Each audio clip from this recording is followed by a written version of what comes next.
Hello everyone, मैं हूं शिवम द्विवेदी और स्वागत है आप सभी का हमारे इस चैनल ज्ञानोदय के गुरुजी पर। आज की इस क्लास में हम लोग क्या बात करने वाले हैं, सबसे पहले उसकी बात करें तो इस क्लास में आज हम बात करने वाले हैं आपके प्रीवियस ईयर के क्वेश्चन पेपर के बारे में, जो कि आपका 2020 के एग्ज़ाम में पूछा गया था। उसके बाद ये हम लोग सेट 3 कर रहे हैं, जिसका आज हम लोग भौतिक विज्ञान पार्ट करने वाले हैं और कल हम लोग डिस्कस करेंगे रसायन विज्ञान के पार्ट को। बिना देर किए हुए तुरंत शुरू करते हैं, लेकिन उससे पहले आपको बताना चाहेंगे कि अगर आपने अभी तक पिछले वीडियोस को नहीं देखा है तो पिछले वीडियोस को ज़रूर देखिएगा।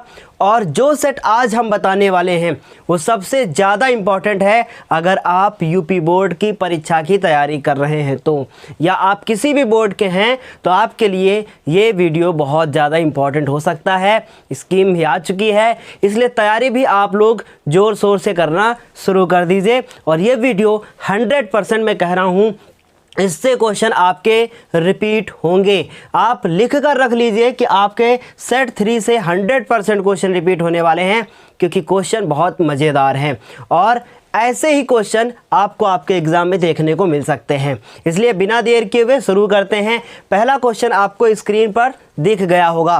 पहला क्वेश्चन जो आपका लिखा हुआ है वो लिखा है 1.5 वोल्ट विद्युत वाहक बल। बस जैसे ही आपने विद्युत वाहक बल देखा तुरंत आप परेशान हो गए कि ये क्या है। तो आपको डरने की कोई ज़रूरत नहीं है। आप हैं 10th क्लास में और विद्युत वाहक बल को इंग्लिश में बोलते हैं इलेक्ट्रोमोटिव फोर्स। और ये इलेक्ट्रोमोटिव फोर्स आप इसे ई से लिख सकते हैं या आप इसे V से भी लिख सकते हैं। तो इसका मतलब इसमें जो है V बराबर दे रखा है इन्होंने। देखिए ये पहला क्वेश्चन है, बहुविकल्पी आया है, बहुत सिंपल है, सिर्फ ओम के नियम को ही लगाना है। कितना दिया है? V बराबर 1.5 वोल्ट इन्होंने दे दिया है। तो आपको डरने की कोई ज़रूरत नहीं है, मैं आपको बताऊंगा कि कैसे करना है। फिर लिखा है सेल का आंतरिक प्रतिरोध। आंतरिक प्रतिरोध वो प्रतिरोध होता है जो सेल के घोल में पाया जाता है, इसलिए सेल के घोल में जो पाया जाता है वो होता है आंतरिक प्रतिरोध, और उसे हम लोग स्मॉल r से लिखते हैं। लेकिन कोई डरने वाली बात नहीं है, इसे आप कैपिटल R से भी लिख सकते हैं। तो ये हो गया आपका कैपिटल R, मैं आपको अभी बताऊंगा। उसके बाद ये कितना लिखा हुआ है? 3 ओम लिखा हुआ है। फिर देखिए ये ओम का निशान है। फिर लिखा है सेल से प्राप्त धारा का अधिकतम मान क्या होगा। इसका मतलब आपसे धारा पूछी है तो उसमें लगा दीजिए क्वेश्चन मार्क और सॉल्व कर दीजिए। आप ओम का नियम जानते हैं, I बराबर V/R होता है, या फिर आप इसी फॉर्मूला को ऐसे भी लिख सकते हैं I maximum equal to E/r, जो कि आपको आगे की क्लास में पढ़ने को मिलेगा। इंटर क्लास में ये फॉर्मूला है, तो वहाँ से क्वेश्चन पूछ लिया है, जो कि बिल्कुल सेम एज ओम के नियम के जैसा ही है, इसलिए आपको डरने की कोई ज़रूरत नहीं है। E मतलब विद्युत वाहक बल, R मतलब आंतरिक प्रतिरोध, पर कोई फ़र्क नहीं पड़ता, आप यही लगा कर आएँ जो मैं आपको बता रहा हूँ। V देखें कितना दिया हुआ है, 1.5 है, और R कितना है? 3 है। अब आपको करना क्या है? पॉइंट हटाना है, और पॉइंट के बाद एक संख्या है इसलिए 1 0 नीचे बढ़ाना है। 15 एकम 15 और 15 दूना कितना हो गया? 30 हो गया। इस प्रकार से 1/2 हुआ, और 1/2 का मतलब क्या हुआ कि 2 लिखेंगे, 1 लिखेंगे, भाग कर देंगे, पॉइंट लगा के 0 बढ़ाएंगे, 2 पंचे 10 हो गया। इस तरीके से आपका जो आंसर आ गया वो 0.5 एम्पियर आपका आंसर आ गया। एम्पियर क्या है? ये विद्युत धारा का मात्रक है। इस प्रकार से आपका ये पहला क्वेश्चन कंप्लीट हुआ। आप इसका स्क्रीनशॉट ले लीजिए और अपनी कॉपी पर आप इसे नोट कर लीजिएगा। अब हम बढ़ते हैं अगले क्वेश्चन की ओर, जो कि वो भी बहुत ज़्यादा इंपॉर्टेंट है। सारे क्वेश्चन इसके इंपॉर्टेंट है और हम 100% कह सकते हैं कि इससे क्वेश्चन आपके एग्ज़ाम में रिपीट होंगे। बस आपको कुछ भी नहीं करना है, इस पूरी सीरीज़ को फॉलो करना है, हर एक क्वेश्चन देखना है। 100% मैं बार बार कह रहा हूँ रिपीट होंगे क्वेश्चन इससे। और अब थोड़ा सा सीरियस हो जाइए, क्योंकि अब वक्त आ गया है आपके पढ़ने का। अभी तक आपने क्या पढ़ा क्या नहीं पढ़ा, अब मायने ये रखता है कि आप रिवीजन कितना करते हैं। लैक अगर होगा कहीं कमी रह जाएगी तो रिवीजन में। अब देखिए दूसरा क्वेश्चन इन्होंने पूछा है, वो का नंबर था, ये खा नंबर है। लिखा है एक अवतल लेंस की फोकस दूरी, इसका मतलब f बराबर इन्होंने दे दिया है कितना? 5 मीटर। अभी देखिए मैं कैसे बताऊंगा कि इसमें आप क्या गलती कर सकते हैं। और आपसे पूछा है लेंस की क्षमता, तो आप देखेंगे कहेंगे कि ये मीटर में है, तो लेंस की क्षमता का जो मात्रक होता है वो 1/f, और ये जब f मीटर में होता है तब ये फॉर्मूला होता है। अगर यही f सेंटीमीटर में दिया हो तो 100/f आप लगा देंगे। मैंने आपको सेट बता दिया है कि कौन सा है, आपको डरने वाली आप कोई बात नहीं है। एक बस अग्रवाल की NCERT की बुक ले लीजिए, और आप यहाँ ऊपर देख रहे होंगे अर्नव सिंह का नाम लिखा हुआ है, जो कि हमारे बहुत ही क्या कहें कि प्रिय छात्र हैं। इस प्रकार से P बराबर 1/f, और ये हो गया मीटर में। अब ये हो गया 1, और f ये देखिए कितना लिखा हुआ है 5, और 1/5। अभी मैं बताऊंगा ये गलत हो रहा है, गलत हो रहा है जो आप एग्जाम में करके आओगे, पर वो गलती कैसे सुधारनी है अब देखिएगा। 5 लिखा मैंने, और उसके बाद 1 लिखा और दशमलव लगाया, 0 बढ़ाया, 5 दूनी 10, क्या 0.2, और इसका मात्रक तो आपको पता ही है डायोप्टर होता है। क्या ये क्वेश्चन सही है? अगर आपको लगता है कि जी हाँ आपने सही किया है, तो नहीं, ये गलत हुआ है। अब देखिए यही गलती आप एग्जाम में करके आओगे, जो मैंने अभी आपको बताते वक्त की। जानबूझकर मैंने ये गलती की, क्योंकि ताकि आप इस पे थोड़ा फोकस करें, है ना। देखिए कौन सा इन्होंने लेंस कहा था? अवतल, और अवतल लेंस की फोकस दूरी निगेटिव होती है मेरे लाल, इसलिए फोकस दूरी निगेटिव होगी, तो आपको यहां पर माइनस का चिन्ह लगाना है, तो यहां पर भी माइनस होगा, तो इस प्रकार से यहां पर भी माइनस हो जाएगा। और आपका जो आंसर होगा वो कौन सा ऑप्शन सही हो जाएगा? इसका लाल दूसरा ऑप्शन सही हो जाएगा। और आप देख रहे होंगे पहले ऑप्शन में 0.2 लिखा है, और आप उसी पे टिक करके आओगे, गलत हो जाएगा। इसलिए ध्यान देना है इन छोटी छोटी बातों पे, ताकि पेपर में आप गलत करके ना आओ। इस प्रकार से ये क्वेश्चन भी क्या हो गया? सॉल्व हो गया। आपने देख लिया कि कैसे मैंने क्वेश्चन आपको बताया है। दूसरा भी क्वेश्चन कंप्लीट है। अब हम बढ़ेंगे तीसरे बहुविकल्पी की ओर, और तीसरा जो आपका बहुविकल्पी क्वेश्चन दिया है वो ग नंबर क्वेश्चन है। आपको स्क्रीन पर दिख गया होगा क्या लिखा हुआ है।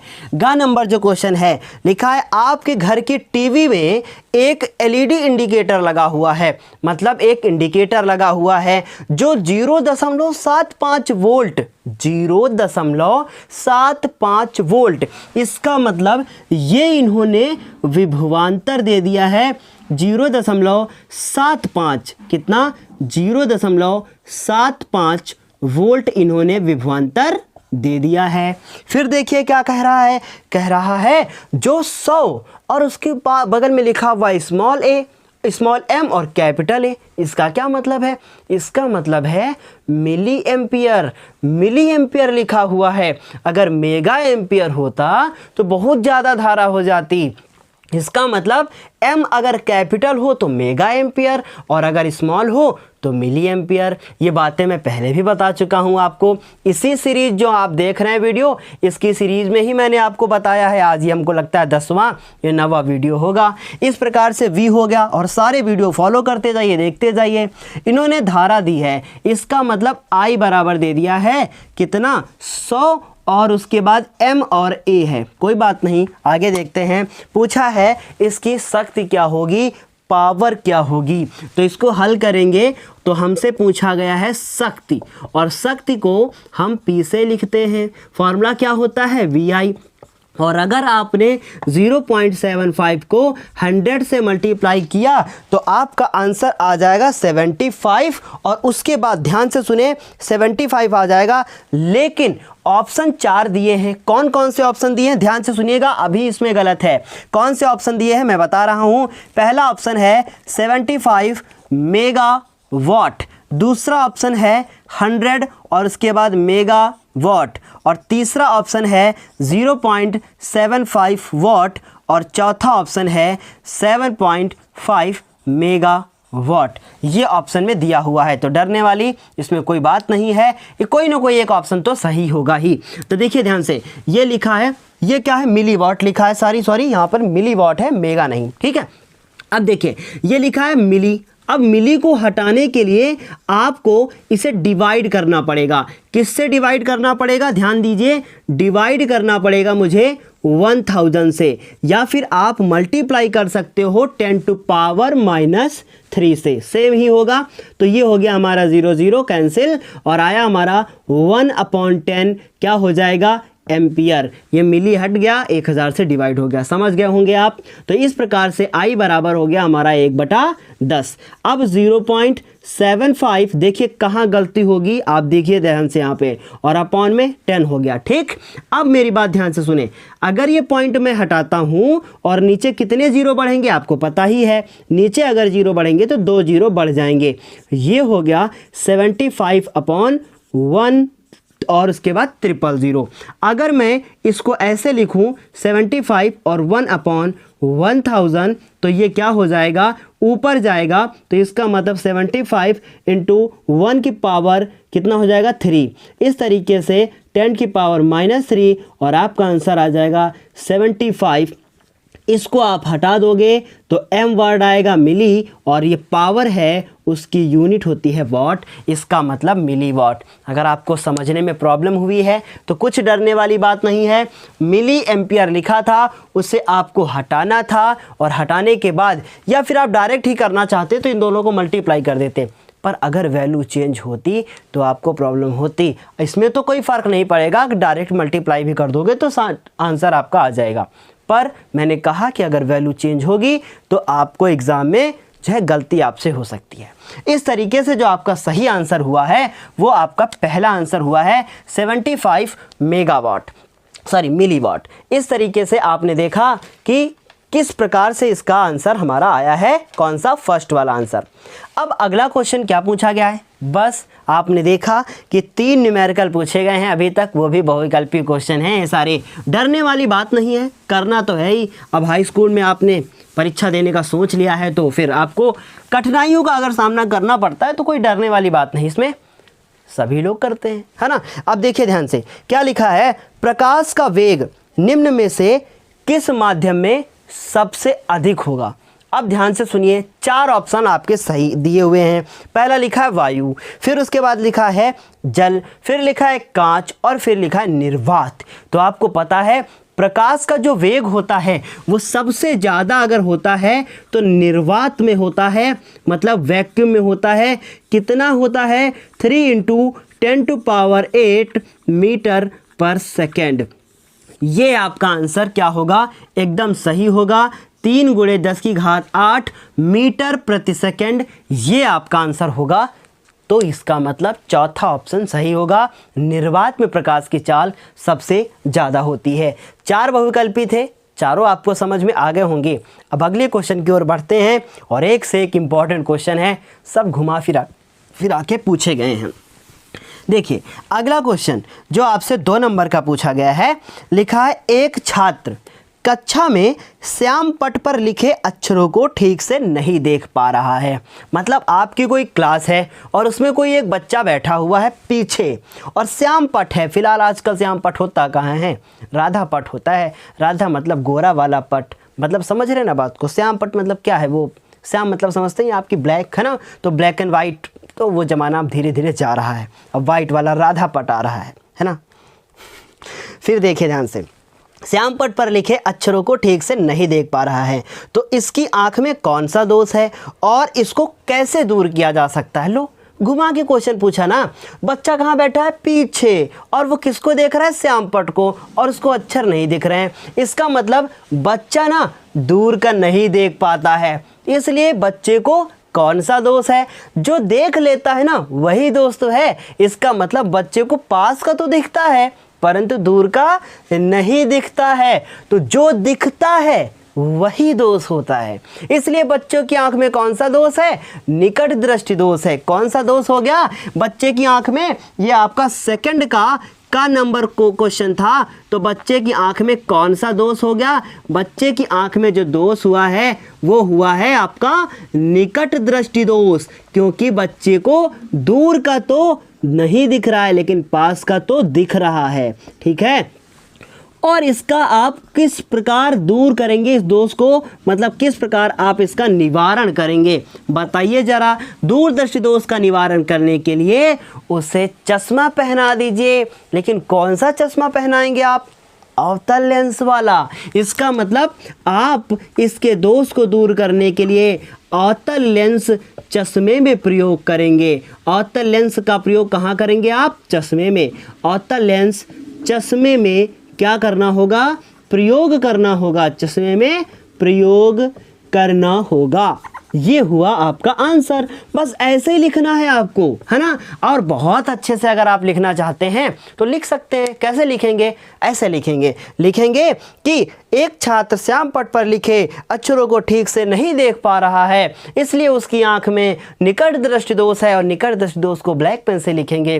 फिर लिखेंगे इस दोष को दूर करने के लिए उसकी आंखों में अवतल लेंस का चश्मा प्रयोग करना चाहिए। यह हुआ कंप्लीट आंसर। बट देखिए, ध्यान से बात सुने, पेपर में अगर आप इसको लिख के आएंगे तो ये बहुत इंपॉर्टेंट है। ऐसे लिख कर आओगे ना तो समय बचेगा, पहली बात तो। दूसरी बात कि आपसे अगर कहीं मान लीजिए कहीं पर आपसे गलती भी होती है और एग्जामिनर को लंबा पढ़ना नहीं पड़ेगा, इसलिए इस तरीके से लिखना ज़्यादा बेहतर हो सकता है कि वो आप स्टेटमेंट लिखें। पर आपकी मर्जी, कुछ भी आप कर सकते हैं, समय बचा सकते हैं और गवा भी सकते हैं। इसलिए time management very important. Time को मैनेज कैसे करना है ये आप खुद ही देखेंगे, और फिलहाल मैं इस पे वीडियो बनाकर बात करूंगा, है ना। अब देखिए ध्यान से, पहले पास तो आने दीजिए एग्जाम को। अब देखिए अगला क्वेश्चन क्या है, ये रहा ठहरा, बहुत अच्छा क्वेश्चन है। क्या लिखा है, कोहरे के समय वाहनों में सोडियम प्रकाश क्यों वांछित है। इसका मतलब समझ लीजिए, वाहनों में जो सोडियम लाइट होती है, वांछित का मतलब क्यों जरूरी है, क्यों हम लोग उपयोग करते हैं। बहुत इंपॉर्टेंट बात। सबसे पहली बात तो ये सोडियम प्रकाश होता क्या है। क्वेश्चन कौन सा है, ये क्वेश्चन है 2 का खा नंबर क्वेश्चन। क्या कह रहे हैं सोडियम प्रकाश जो है ये आखिर क्यों इंपॉर्टेंट है, क्यों हम लोग इसको लाइट में यूज़ करते हैं, समझने की कोशिश करते हैं। सोडियम प्रकाश आपका एक प्रकाश होता है श्वेत प्रकाश, ठीक। जो श्वेत प्रकाश होता है उसमें कितने कलर होते हैं, उसमें होते हैं 7 कलर। कौन कौन से कलर होते हैं, विबग्योर आपको पता ही है कि 7 प्रकार के कलर होते हैं, violet, indigo, blue, green, yellow, orange, red, है ना। ये 7 कलर होते हैं। लेकिन जो आपका सोडियम प्रकाश होता है इसमें केवल और केवल एक कलर होता है। कौन सा कलर होता है वो लिख देते हैं, वो होता है आपका पीला कलर का ना, पीले रंग का। और कभी कभी ये गुलाबी रंग में भी देखने को मिल जाता है, इसका मतलब ये पीले रंग का होता है, ठीक। अब ये जो पीला रंग होता है ये ऐसा रंग है जो कोहरे को भेदने में जो है सहायक होता है, इसलिए ये कोहरे में यूज़ किया। अभी मैं आपको लिखवा दूंगा, परेशान ना होइए, एक लाइन में लिखवा देंगे कि आप इसका आंसर कैसे लिख कर आएंगे। फिर उसके बाद दूसरी इसकी खासियत क्या है, इसकी जो तरंग दैर्ध्य होती है वो अधिक होती है। इसका मतलब अधिक तरंग दैर्ध्य। अब किससे अधिक होती है, जो श्वेत प्रकाश में बाकी कलर हैं, क्योंकि अभी हम लोग येलो पे आए हैं, इसकी तरंग दैर्ध्य क्या होगी, थोड़ी सी ज़्यादा होती है, अधिक तरंग दैर्ध्य होती है, ठीक। तो ये हो गया हमारा। आपको पता है कि जिसका विचलन ज़्यादा होता है उसकी तरंग दैर्ध्य कम होती है। तो विचलन किसका ज़्यादा होता है, वायलेट का, ये ज़्यादा झुकता है, इसलिए इसकी तरंग दैर्ध्य कम होती है। इनकी तरंग दैर्ध्य क्या होती है, रेड की, ऑरेंज की, येलो की, इनकी ज़्यादा होती है, ठीक। जो उधर से हैं, उधर से आओगे तो तरंग दैर्ध्य लगातार घटती जाएगी, सबसे ज़्यादा रेड की, फिर ऑरेंज की, फिर येलो की। इसका मतलब अधिक तरंग दैर्ध्य होती है। ये नहीं कह सकते कि सबसे अधिक होती है, अधिक होती है ना। रेड लाइट का यूज़ करोगे तो वेरी बेटर हो सकता है, पर रेड में आपको दिखेगा नहीं, येलो में देख सकते हो आप, है ना, या तो ऑरेंज में थोड़ा बहुत देख सकते हो।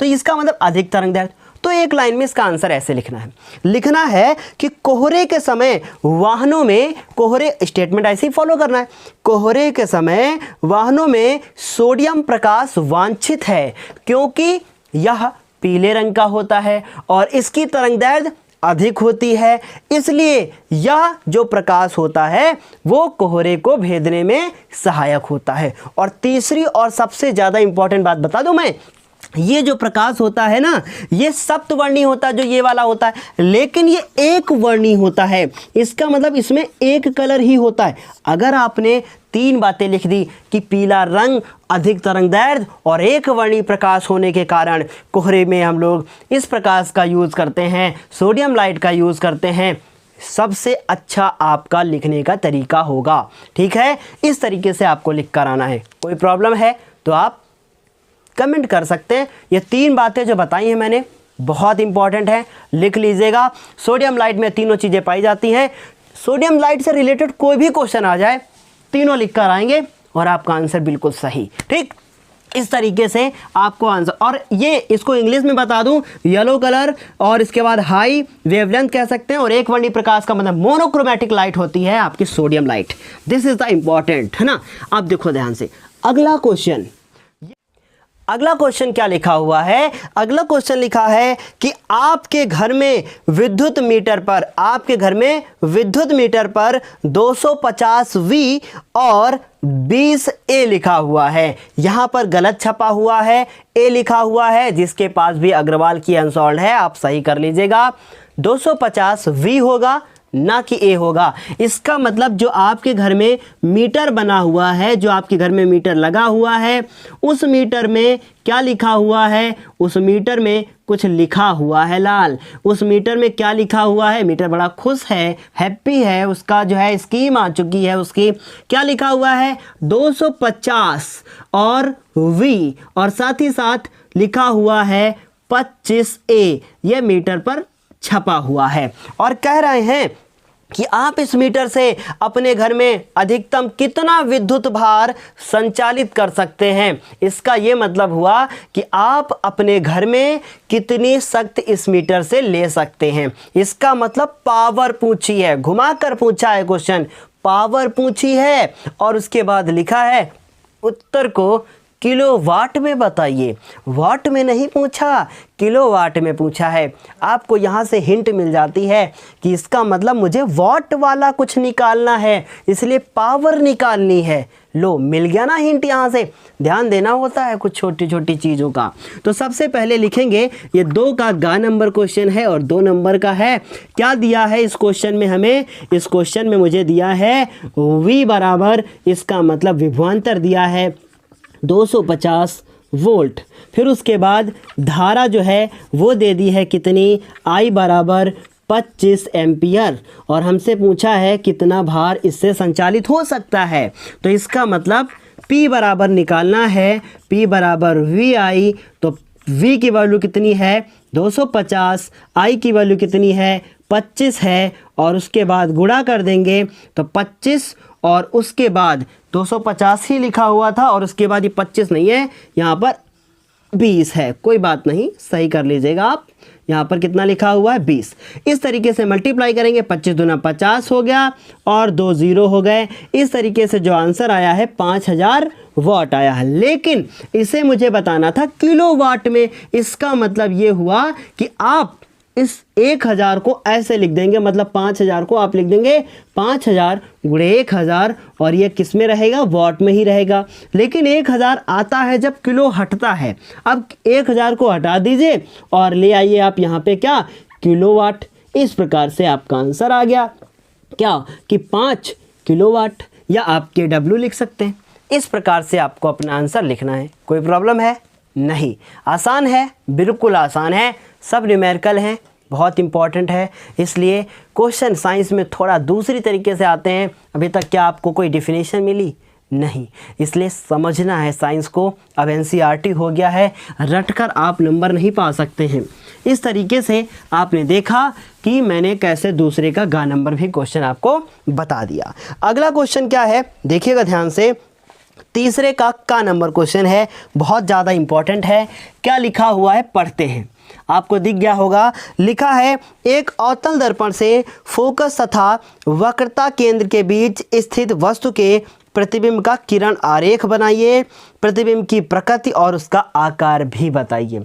बिल्कुल बनाएंगे, बिल्कुल बताएंगे, ध्यान से सुने, केवल रिवीजन के तौर पे। तो सबसे पहले एक अवतल दर्पण बना लीजिए। अवतल दर्पण, इस प्रकार से एक अवतल दर्पण बना लिया मैंने। आपने जहाँ पे प्रकाश की नोक को रखा था उसे आप केंद्र मान लीजिएगा। तो इसे जो आपने माना है ये आपका दर्पण है, इसलिए ये होगा आपका C। ये पॉइंट P, C वक्रता केंद्र, P दर्पण का ध्रुव। इसके बीच में जो पॉइंट आएगा, मतलब मान लीजिए यहाँ से यहाँ तक 4 है, तो बीचों बीच में जो पॉइंट मिलेगा 2 सेंटीमीटर पे, वो आपका मिलेगा कितना, F होगा। कोई ज़रूरी नहीं है कि आप 4 सेंटीमीटर ही नापें, आप कुछ भी कर सकते हैं, बस बीचों बीच में F होना चाहिए।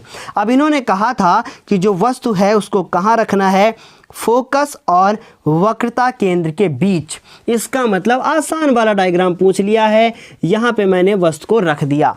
रखने के बाद वस्तु तो मैंने रख दी है, अब यहाँ से चलेगी प्रकाश की किरण। एक प्रकाश की किरण यहाँ से चलती है। अब ये किधर जाएगी, ये किधर जाएगी, ये नीचे की ओर आएगी। ये नीचे की ओर हो गई और फोकस से निकल गई, क्यों, क्योंकि ये झुकाएगा नीचे की ओर। इस प्रकार से ये प्रकाश की किरण ऐसे चली गई। दूसरी वाली कहाँ से जाएगी, दूसरी वाली जो प्रकाश की किरण होगी वो भी कहाँ से निकलेगी, वो भी निकलेगी फोकस से, और ऐसे जाएगी। जो फोकस से निकलती है वो समांतर हो जाती है, जो समांतर होती है वो फोकस से निकल जाती है। इसका मतलब ये ऐसे जाएगी, और जो आपका प्रतिबिंब बन जाएगा, अगर मैं थोड़ा सा सही से बनाऊं, क्योंकि ये रफ पे ऐसे ही बना रहे हैं, तो ये जो सही से बना देता हूं मैं, है ना, ऐसे बिल्कुल सीधा आप खींचेगा। आपका जो प्रतिबिंब बनेगा वो यहाँ पे आके कहीं बनेगा, आके सी से दूर बनेगा। तो अगर आपने इसको ए लिया था, इसको आपने बी लिया था, तो ये आपका बी डैश हो जाएगा, ये आपका ए डैश हो जाएगा। ये जो है आपकी वस्तु है, तो ये वस्तु हो गई। ये आपका प्रतिबिंब है, ये आपका प्रतिबिंब हो गया। ये आपका दर्पण हो गया। कौन सा दर्पण हो गया, अवतल दर्पण हो गया, ठीक है। ये आपका मुख्य अक्ष हो गया।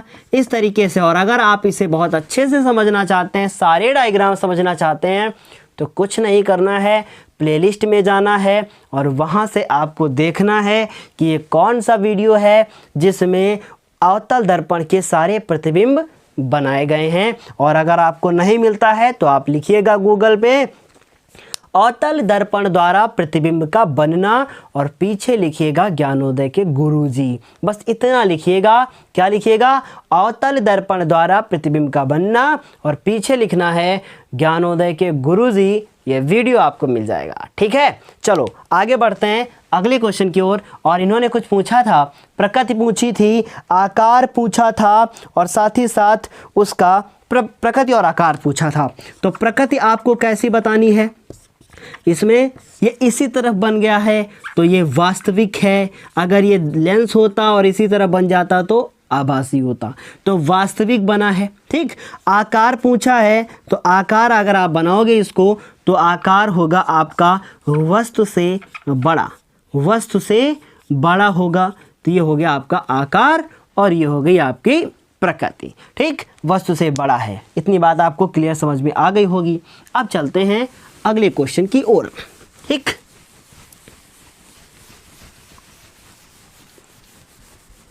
चलिए अगला क्वेश्चन देखते हैं।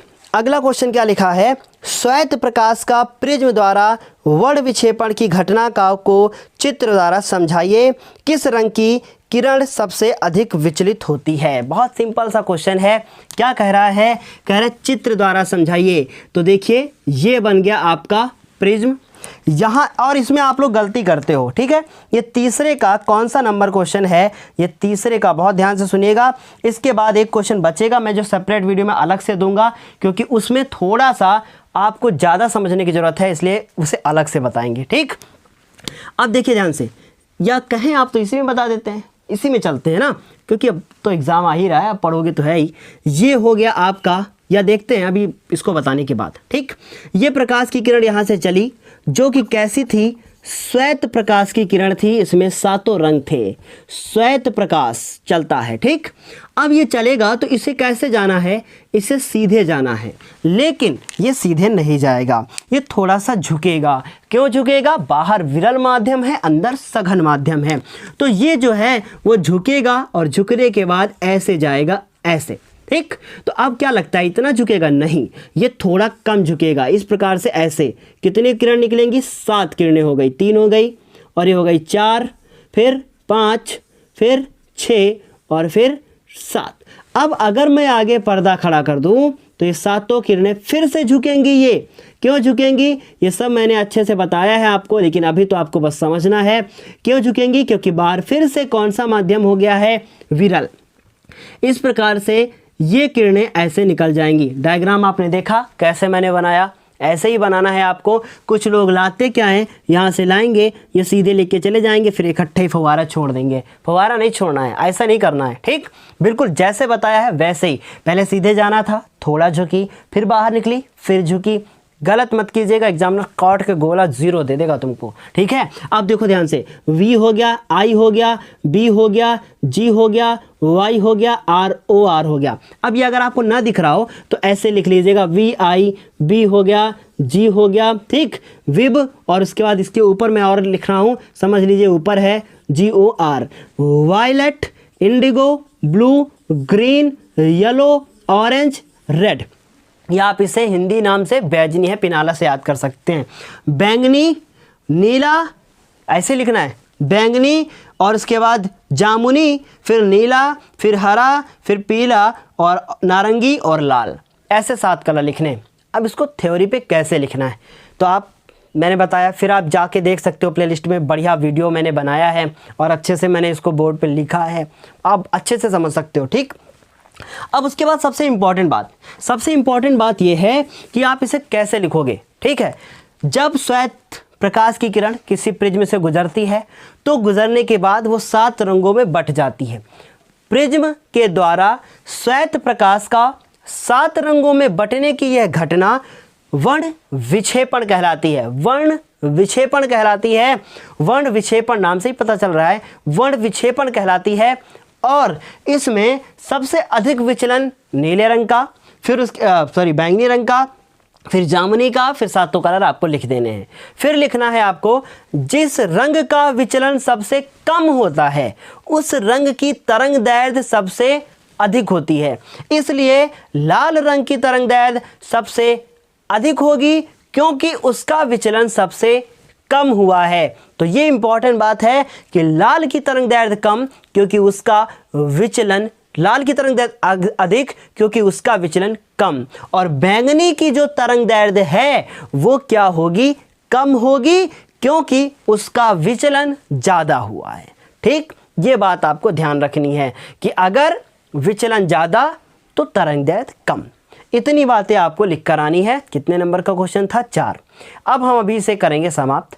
अगली क्लास में हम अभी फिर मिलेंगे थोड़ी देर बाद, एक नया वीडियो अलग से लेकर आपके लिए आ रहे हैं। उस वीडियो में हम आपको कुछ 2 इम्पॉर्टेंट न्यूमेरिकल के बारे में बताएंगे। वो दोनों इम्पॉर्टेंट न्यूमेरिकल हैं, इसलिए उन्हें हम अलग से वीडियो बनाकर आपको देंगे। इसलिए अभी इस वीडियो को समाप्त करेंगे, अगली वीडियो में फिर मिलेंगे एक नए क्लास के साथ। तब तक के लिए धन्यवाद।